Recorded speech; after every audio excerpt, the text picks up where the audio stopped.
First at 5, hopefully you did not get stuck in this. Torrential rains leaving local streets soaked by floodwater several feet in some areas. The flooding shut down several roads, including Route 10 and many of the other spots often impacted in these types of storms. The water has since receded, and you can see the debris left behind in some areas. Give you a live look right now. The rain is now long gone. Skies are looking to clear for a good part of the upcoming holiday weekend. Chief Meteorologist Tony Petrarca is here for our first look. Tony? But we actually begin with 12 News reporter Alexandra Leslie live in East Providence near 195 West. Alex, you and photographer Ryan Welch were first in Providence when it started to come down, and you guys decided to stay put. Yeah, that's right. And thankfully, we were near a gas station under an awning at the time this happened. So Ryan was fortunately covered for part of that storm while he captured some of those scenes. Then we made our way back to East Providence, where neighbors in one neighborhood tell us that it only took about 10 minutes to cause a major headache. Thunder, flash flooding, and overflowing manholes in Providence.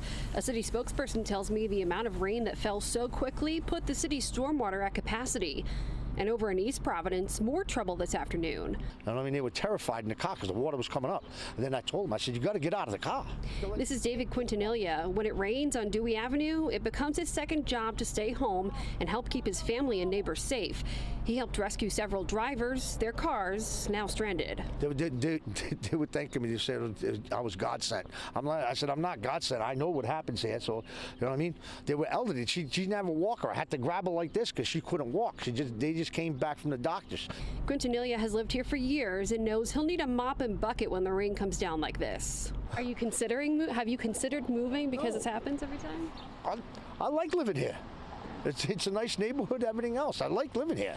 I shouldn't be forced out of my house because they're not fixing the problem. There are a few neighborhoods in East Providence that are eligible for a home buyout program if they're in a flood-prone area. Quintanilla says the city has inspected his street before and installed catch basins, but it's not enough. They could just put something to catch the water right there.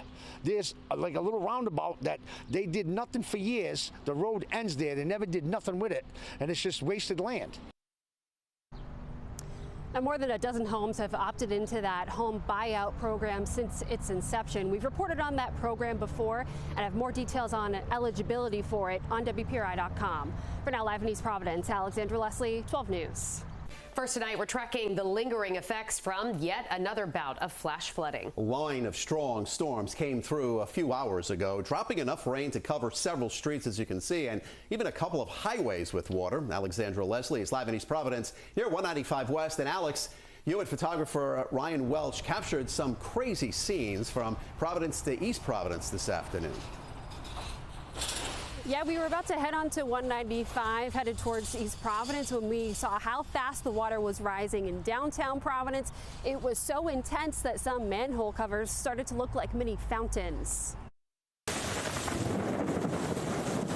In a matter of minutes, a manhole becomes a mess. This one was flooding outside of Rhode Island Hospital. In the Jewelry District, Eddy Street got tough for drivers to get through quickly. The highways also quickly became unsafe. State police diverted drivers as Route 10 North dealt with flooding there. Within a matter of 10 minutes, this happened. As soon as I seen it was coming down heavy, I already know. Dewey Avenue in East Providence is a flood-prone area that residents know when it rains, it pours here. He lived here about 8 years. 4 times he had to redo his basement. But for drivers who got diverted to side streets like this one, they didn't know to turn back around, leaving their cars stranded. Another hour, and then you can get the tow truck there. Fortunately for those drivers, David Quintanilla stayed home from work, knowing he may have to deal with a flooded basement. The guy in the Mercedes, he came in. I got him out of the car. There was a lady in that car, got her out, and then two elderly ladies. That was the worst one.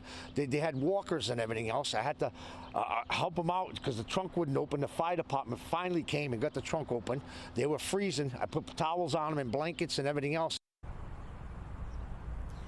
A pretty harrowing story there, and that man tells us he was able to get those women up to higher ground, and those women were doing okay at last check. For now, reporting live in East Providence, Alexandra Leslie, 12 News. And taking a look at some other storm damage, Elizabeth Demina sent us these pictures showing the aftermath of a lightning strike on Market Street in Warren. You can see a scarred tree and a scorched electrical outlet inside the house. We're told no one was home at the time. New Bedford had to close several streets because of the flooding. This is what part of Route 18 looked like shortly after waters receded this afternoon. The city posted on X that the airport was struck by lightning twice and knocked out the FAA equipment for